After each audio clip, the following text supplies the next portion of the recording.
Well, this has been the craziest tomato season that we have had since we've lived here in Missouri. We had bad weather, we had unbelievable bugs, we had disease, we had rain beyond galore, and then heat and dry beyond what could ever imagine. You guys, today we want to take some time to talk to you about the varieties that we grew this year while it's still fresh in our mind, and we're going to make some decisions about next year, and we want to talk to you about all of that. Hey everybody, welcome back to Living Traditions Homestead. My name is Sarah, and this is my husband Kevin. Like Kevin said, we are going to sit down and talk about all the varieties of tomatoes that we grew this year, which actually a lot of them were new for us. We decided to just kind of take the plunge and look into some of the most recommended tomatoes from Luke from MI Gardener, and we decided to plant several of those. So today is tomato review day. So we're going to start today with the cherry tomatoes that we grew. If you guys have been watching our channel for any amount of time, you know that I am a huge tomato lover. And really, these days, most of what I eat are cherry tomatoes. We tend to save all of the other ones for Sarah to do canning with. Of course, I do eat some of them, but the majority of what I eat these days are cherry tomatoes. So I've gotten a little picky over the years about the varieties that I like and what I'm looking for in cherry tomatoes. And this year, there were some winners and there were some losers. And we're going to review all 7 varieties that we grew this year, one at a time. The first variety we're going to look at today is called Tessa's Landrace. And I'll be honest, I didn't really know what to expect when we ordered these, but they are a very small cherry tomato. I expected these to be quite a bit bigger than what they were. I knew they were going to be small, but I was expecting them to be maybe twice this size. And really, they ended up being about the size of the spoon tomatoes, which we'll talk about in a little bit. All in all, I mean, they grew really well and they're actually pretty tasty, but I would say that, you guys, they're just too hard to pick. And they're just too hard to keep up with because they just put on so many tomatoes so fast. I don't think that they're something that I would personally grow again. They grew very aggressively, and they were actually the first ones to reach the top of the greenhouse. We did prune these back to a single stem, and had we not done that, they would have just been all over the place. They're a very sweet tomato. They have very thick skin, so not many of them cracked. That's good. I think that these are super fun for like in a pasta salad or Sure. in a salad. And I think that children would really enjoy picking these because of their tiny little fingers. And this is easy like finger food for them out in the garden. If you want something kind of unique to try, these aren't a bad tomato, but for us, we're going to pass on them in the future. Next up is Golden Nugget. I'll be honest with you guys, and I've told you this plenty of times before. I am just not a big fan of yellow tomatoes. I like red tomatoes better. From an eating standpoint, they got very soft very quickly. They cracked very easily, which has been my experience with every yellow tomato that we've ever grown. And they're only an okay on taste. They're just nothing real special. And for me, this is going to be another hard pass for future years. For growing, when we got these seeds, I didn't realize that the plants are determinate. So I expected them to act like an indeterminate plant, which will grow really tall. And so I cut it back to a single stem. Determinate plants, you don't want to cut back to a single stem. And if you do, they won't be very productive. And that's exactly what I found with the Gold Nugget tomatoes. They weren't very productive, but that was my fault because I didn't realize that they were a determinate plant kind of structure. Next up is honestly what I think was the biggest disappointment of the tomato season, and that was the large red cherry tomatoes. Now, I'll tell you right off the bat, large red cherries are my favorite cherry tomato, those and Juliet's, but from a pure taste standpoint, the large red cherries are my absolute favorite cherry tomato. The problem is the large red cherries that we got this year are not at all the large red cherries I was expecting. I'm not sure if it's because we ordered them from a different seed company or if what was in the package wasn't really large red cherry seeds. But you guys, large red cherries that I've grown for years and years are a little bit bigger than this, and they're completely round. In fact, I have some that I grew in another area. These are actually ones that we dug out of the compost pile that came up as volunteers. And these are exactly what large red cherries should look like. And honestly, these taste exactly the way I would want them to taste. But because we didn't find them till later in the year, they didn't thrive. So I didn't get a ton of them. But these large red cherries that we ordered, they don't have a very good taste. They're much smaller and they're the complete wrong shape for what I was expecting out of a large red cherry. The growth habit of these here that we thought this year were large red cherry was also completely different than the standard large red cherry that we're used to. These were almost like a semi-determinate plant. They didn't get very tall at all, whereas the large red cherries, they are very vigorous growers. They get very tall, will easily reach the top of the greenhouse, but these just weren't the same as what we were used to.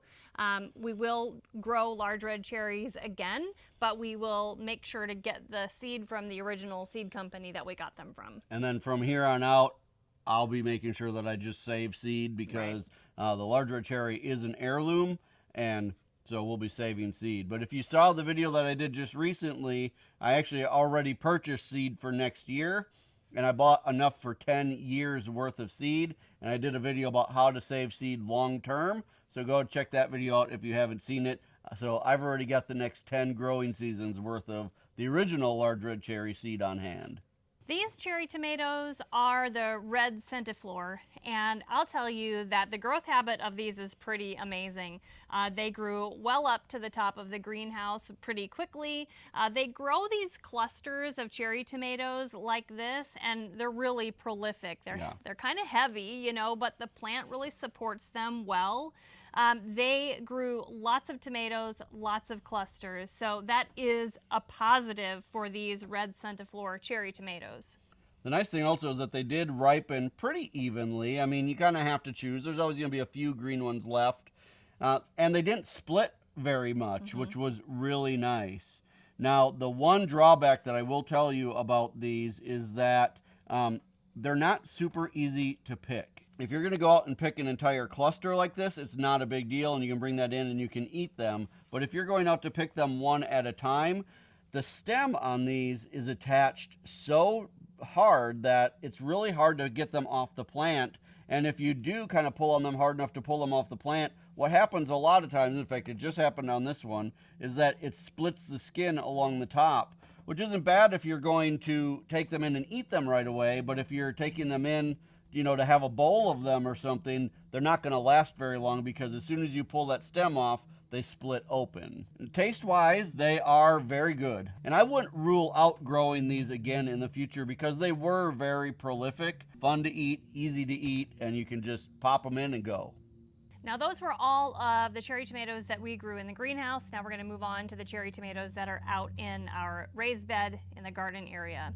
So we grew these spoon tomatoes.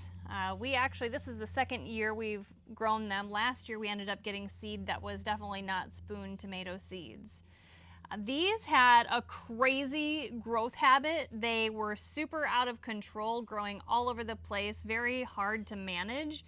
They were also ultra producers in that there's no way we could have harvested all of the tiny little tomatoes. Right. I think we have the same view that, you know, they're so tiny that they're probably not really worth it and not easy to harvest for anybody that doesn't have tiny hands. It was a fun experiment and I'm glad that we did it. And we actually had some families over from church that had young kids and they did absolutely love having these. So from that perspective, it was neat. As far as taste goes, I'd say they're only okay. They've got a very thick skin for as little as they are. So they're not real pleasant to eat. They're just kind of, I don't know, they kind of pop in your mouth.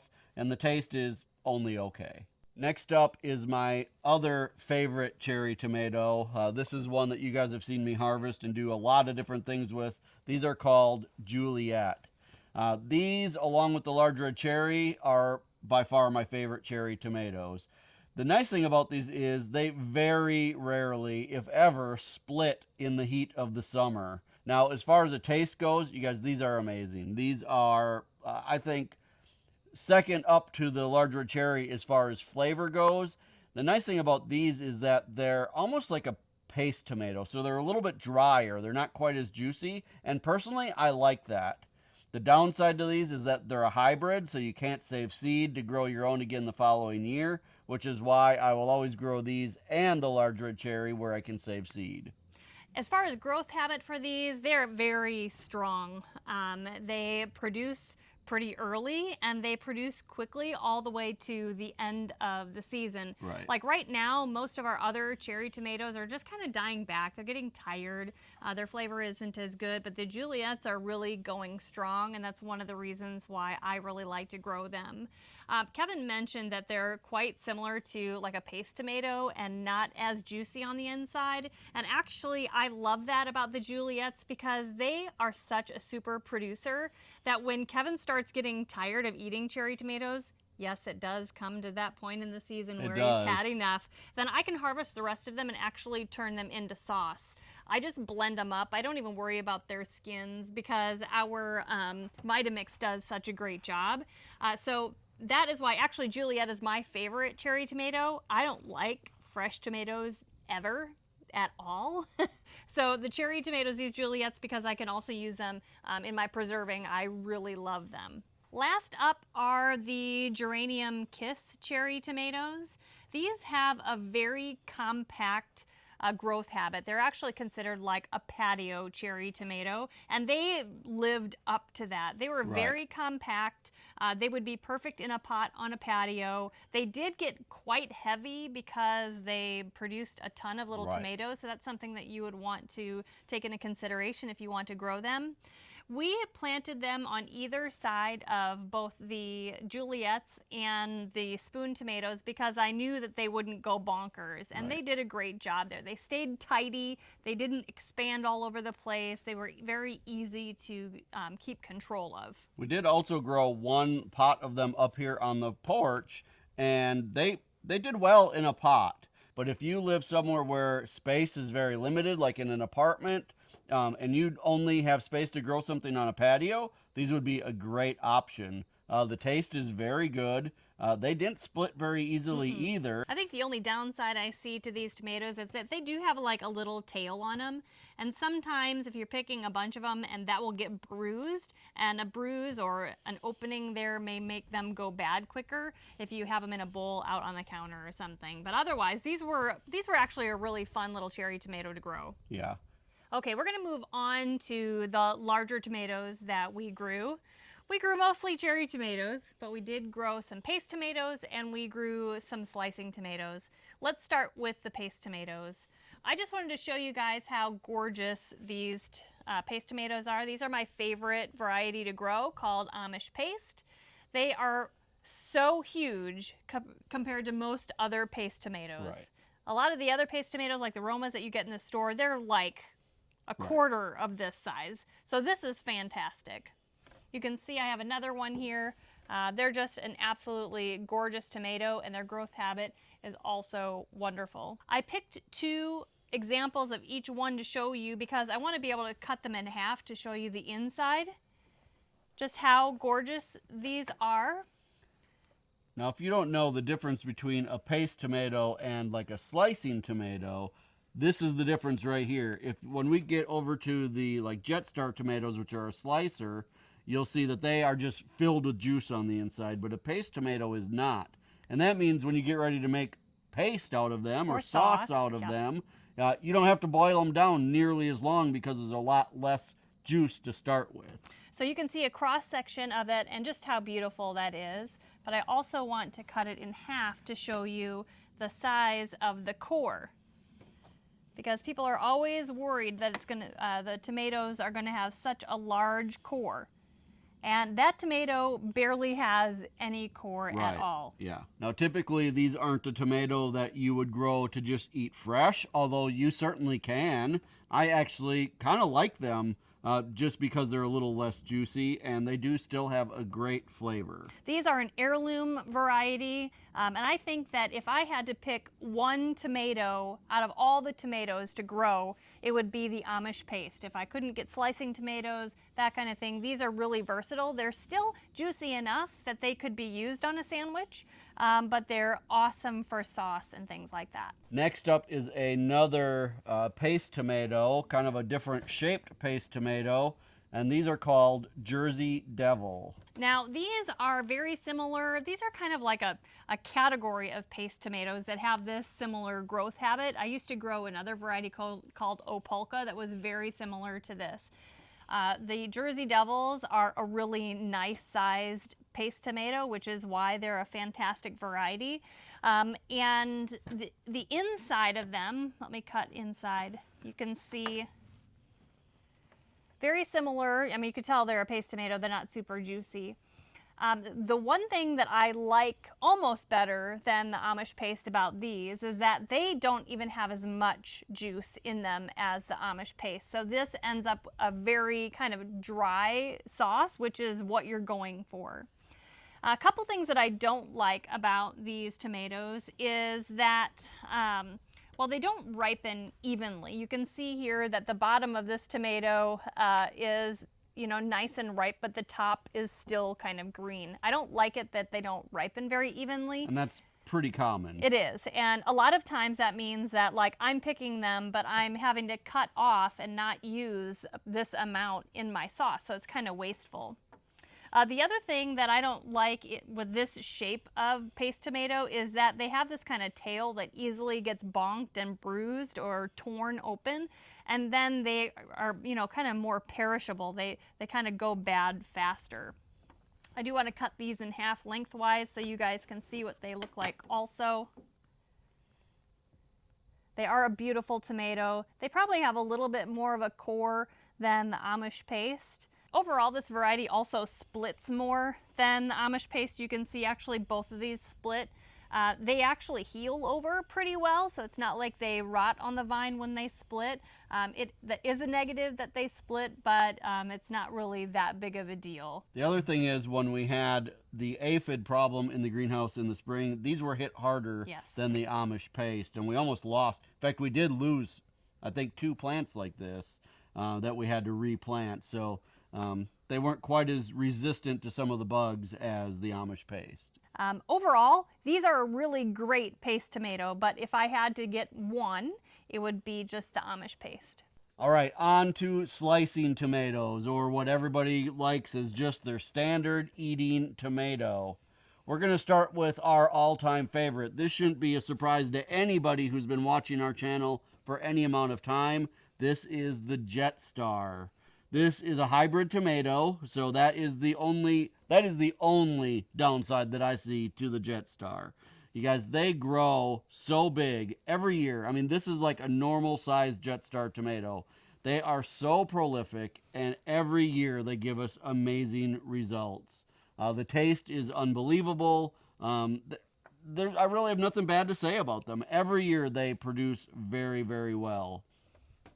This is a great tomato. I use this for canning, you know, like stewed tomatoes, or I quarter them.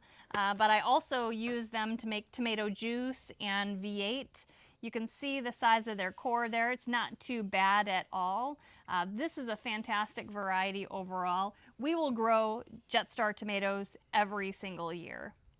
In fact, this is another one that I already purchased 10 years worth of seeds for, so that it doesn't matter that I can't save seeds. I already have the next 10 years worth of seeds stored for these, and I know that I'll be having these for a long time to come. Well, on to the very last tomato, and just in time because it is starting to rain. Luckily not too hard, so we're going to stay out here. This is a tomato that we're growing for the first time this year called Rose de Bern. Now, we ordered this because based on the description, we thought this might be a good replacement for the Jet Star in an heirloom variety. But you can see, looking at these, that size-wise, they are nowhere near a replacement for the Jet Star. And growth wise, and as far as how prolific they were, definitely not a replacement for the Jetstar. These guys were one of the least hardy when it came to pests and diseases. In fact, we lost one of the plants very, very early on, and to be honest, the other three are barely hanging on now. They're about to go. Yeah, I don't know why, but the aphids loved these plants more than any other tomato variety that we grew, and it just didn't seem like they ever thrived. So this is definitely one we will not be doing again in the future, and is definitely not a replacement for the Jetstars. Well, I think in general, tomatoes are probably the most polarizing fruit in the entire garden because everybody has their opinions about tomatoes. And I know some of you are going to disagree with some of our review here today, but this is our honest opinion of these tomatoes.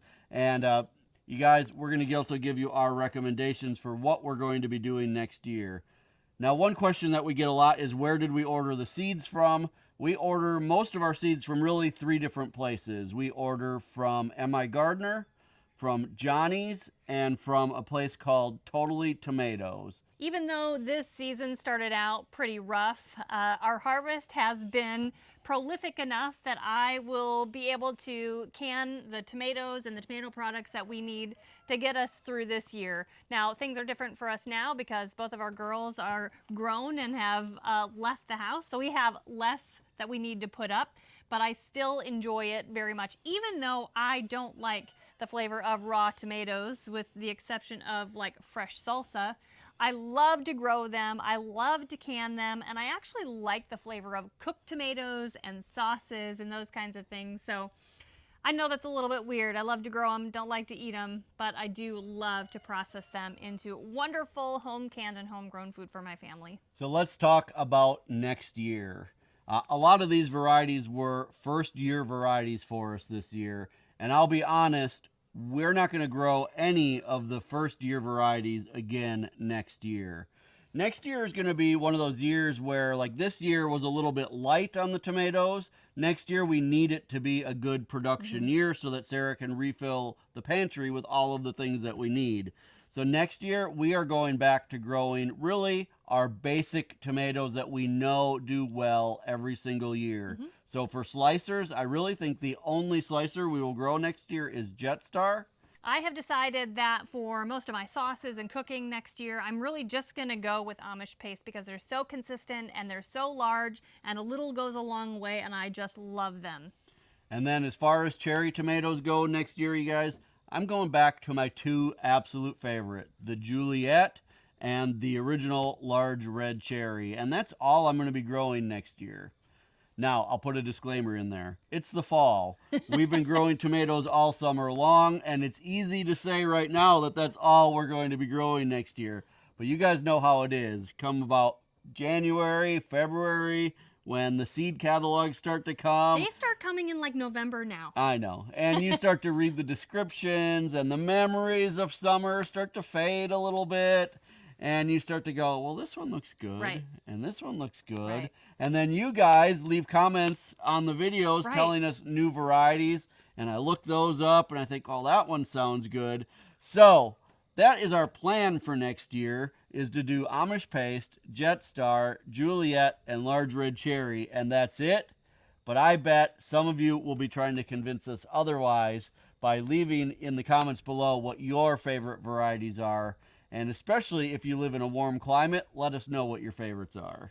You guys, if you're enjoying videos like this, make sure that you hit the subscribe button. We would love to hear your favorite varieties in the comments section below. And as always, the best way that you can help us here on the homestead is just to share our videos on your social media.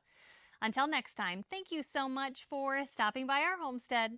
Take care and God bless. God bless.